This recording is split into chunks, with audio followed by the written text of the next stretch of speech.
Hi again guys, and welcome to further coverage, surprise surprise, of the Gran Turismo 7 news yesterday. Of course we had the announcement trailer, and there are two different versions of that trailer because I covered the version in the PlayStation 5 livestream, which was the quickest way to do it, but then of course on Gran Turismo's own channel they released the alternate trailer, the full trailer if you will, and that's actually the version that you can see in this video. Now a lot of the footage is the same, but there is some notable extra stuff to do with career mode and especially tuning. And I'm going to break down all of the additional stuff in this version of the trailer that I didn't cover yesterday. Now if you didn't watch that video, I would strongly recommend it because I talked about all the new cars, the new tracks, all that kind of good stuff, but now of course we're talking about the rest. First and foremost, Daytona. Daytona is confirmed to be in Gran Turismo 7.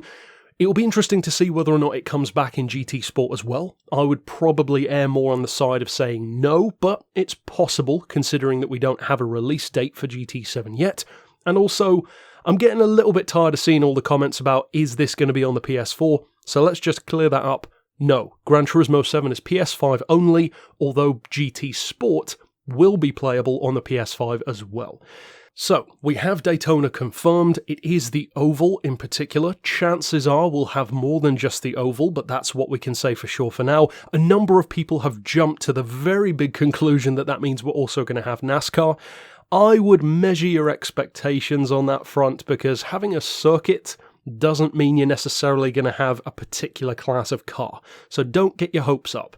After all, we've had plenty of Pikes Peak cars in Gran Turismo without having the Pikes Peak for a number of games. So having one doesn't automatically mean you're going to have the other. So hold your expectations as far as that goes. We do know that Daytona is in there though. We've seen more of the in-depth tuning in this version of the trailer. We knew that tuning was going to be in there. I mentioned that yesterday, but we can actually see some of the specific parts.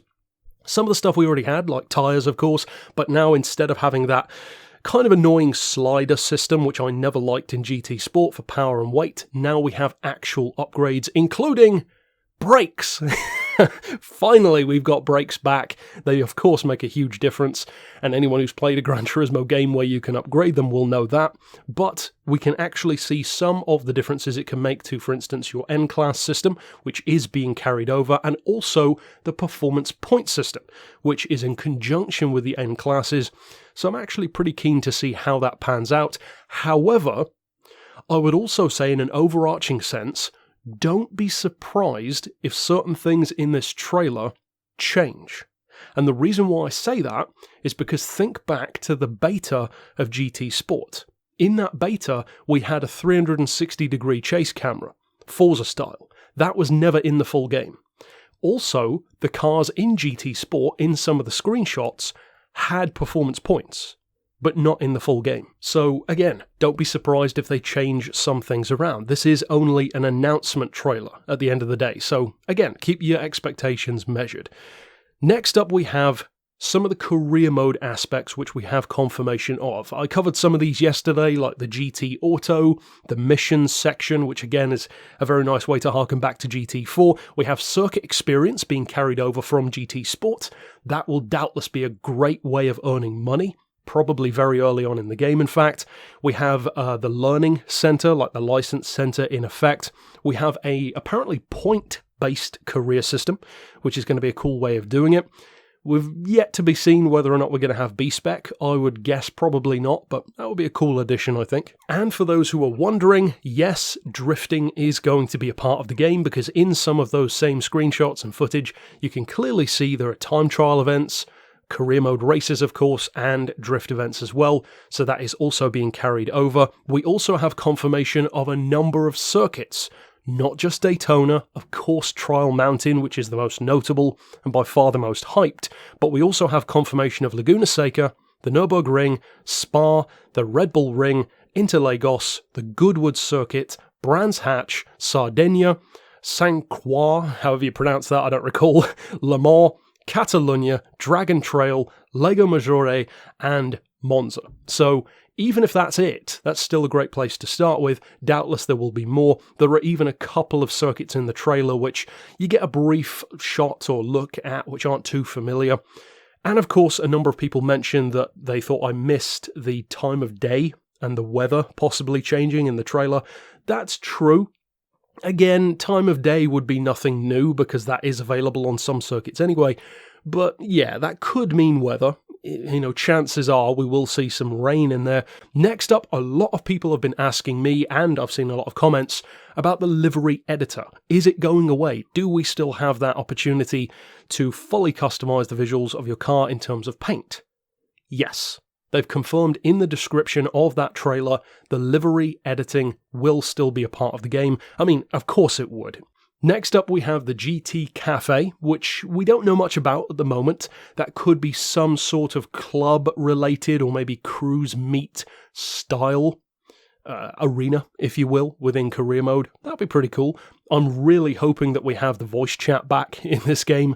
I mean, I'm really hoping that we do. In fact, I would put that really high on my list of things that I want to be in this game the most, because you just can't beat actually talking to people. And I know that not everyone enjoys that. Some people are very introverted, some people don't like to talk on camera, and of course you have the classic noise in the background kind of people who you just wish would shut up. But I really love talking to people in lobbies, especially of course friends, but even occasionally meeting people who recognise me and having a chat about tuning or whatever. It's always fun to do, and you can have a lot of banter as well.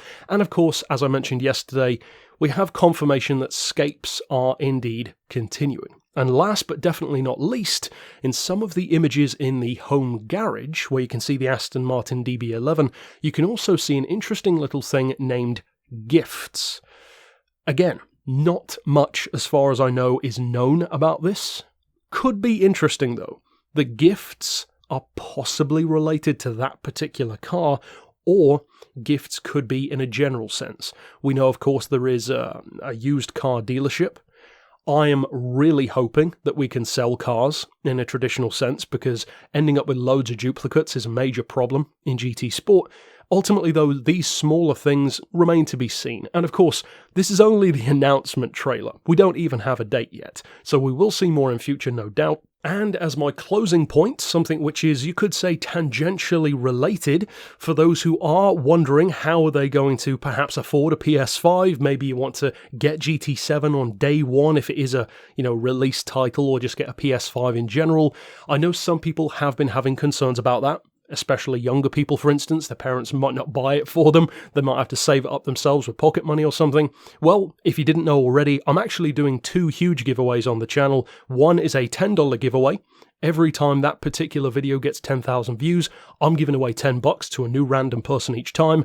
But of course, the big prize is my $1,000 giveaway, which is a cash prize when that video reaches 1 million views. We're nowhere near 1 million views yet, but of course, that really depends on you. The more people who share the video, the quicker we'll get there. And the quicker we get there, the quicker we have a winner. And of course, $1,000 would really help somebody to get a PlayStation 5, that's for sure. But overall, that's it for this pick. The link to that video is down below.